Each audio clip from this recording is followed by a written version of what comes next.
एक बच्चा है 22 साल का जो कि सुबह 4 बजे उठता है रात 1 बजे सोने के बाद, और वो खाना भी तब खाता है जब उसे याद आता है कि खाना भी खाना है। घर से 1200 किलोमीटर दूर एक 8 बाय 8 के कमरे में अकेला। उसकी माँ ने अपने गहने बेच दिए, बाप ने रिटायरमेंट फंड तोड़ दिया, बहन की शादी रुक गई। पता है क्यों? क्योंकि उन सबकी जुबान पर सिर्फ एक ही चीज थी कि पहले भैया का हो जाए।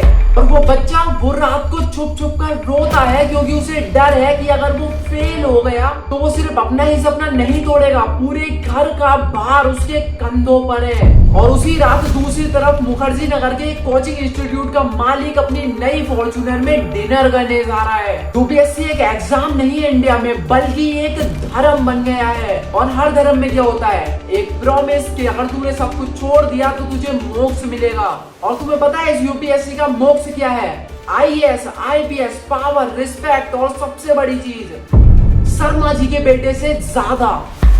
भाई सोच कर देखो, अगर इंडिया में कोई इंजीनियर फेल होता है तो लोग कहते हैं कि कोई बात नहीं, कुछ और कर लेगा। और वहीं अगर कोई डॉक्टर फेल होता है तो यही लोग कहते हैं कि कोई ना प्राइवेट प्रैक्टिस कर लेगा। लेकिन जब एक यूपीएससी एस्पिरेंट फेल होता है तब पता है ये लोग क्या कहते हैं? इतने साल बर्बाद कर दिए, जैसे कि उसकी जिंदगी का कोई और मतलब ही नहीं था। ये एग्जाम नहीं है भाई, ये एक आइडेंटिटी बन गई है। और जब कोई आइडेंटिटी फेल होती है ना तो इंसान अंदर से टूट जाता है। और जब वो टूटता है तो यही बातें सुनने को आती है कि 2023 में दिल्ली के 3 यूपीएससी एस्पिरेंट ने सुसाइड कर लिया। 1 महीने में 3 सुसाइड। और ये खबर न्यूज चैनल पर 2 दिन चलती है क्योंकि उसके बाद फिर क्रिकेट आ जाता है। अब बात करते हैं इस गेम के भगवान की, कोचिंग इंस्टीट्यूट्स। इंडिया की कोचिंग इंडस्ट्रीज 58,000 करोड़ की हैं। और ये फिगर सिर्फ कोचिंग्स का है, अभी हॉस्टल्स, बुक्स और टेस्ट सीरीज के तो पैसे जोड़े भी नहीं है। और पता है ये पैसे आते कहां से हैं? उन फैमिली से जिन्होंने अपनी जिंदगी भर की सेविंग्स एक सपने के लिए लगा दी। और ये लोग इसके बदले क्या बेचते हैं?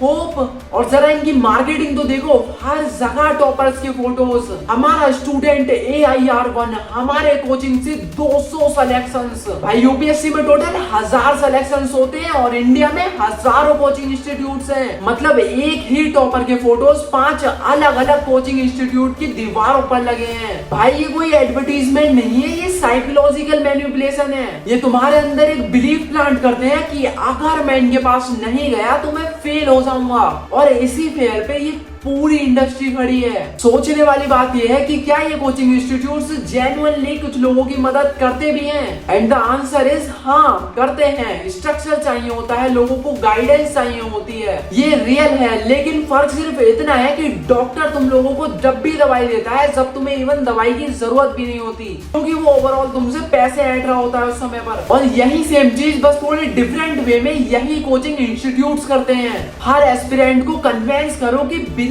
कोचिंग के नहीं होगा। और अब मैं तुम्हें कुछ ऐसा बताऊंगा जो शायद तुम्हें अनकंफर्टेबल कर देगा। असली विलन ये कोचिंग इंडस्ट्रीज नहीं है, असली विलन है हम, ये सोसाइटी, ये सिस्टम।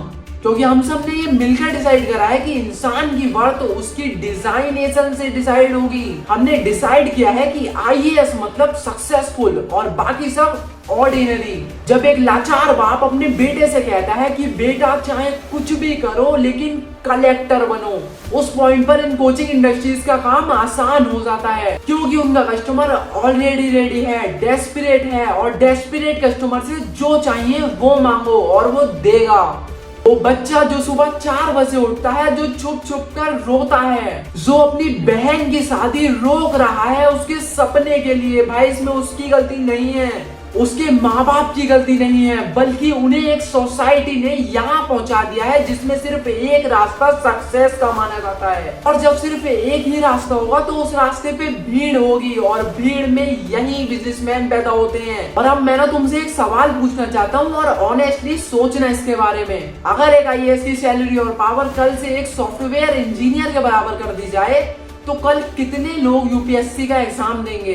और जब तुम इसके बारे में सोचोगे ना तो तुम्हारे आंसर में ही तुम्हें सब कुछ क्लियर हो जाएगा। हम पैशन के लिए नहीं लड़ते, हम वैलिडेशन के लिए लड़ते हैं। जब तक ये नहीं बदलेगा तब तक मुखर्जी नगर में ऐसे ही फॉर्च्यूनर्स चलती रहेंगी और स्टूडेंट्स कमरों में रोते रहेंगे। सोचना जरूर, क्योंकि कोई और नहीं सोचेगा तुम्हारे बारे में।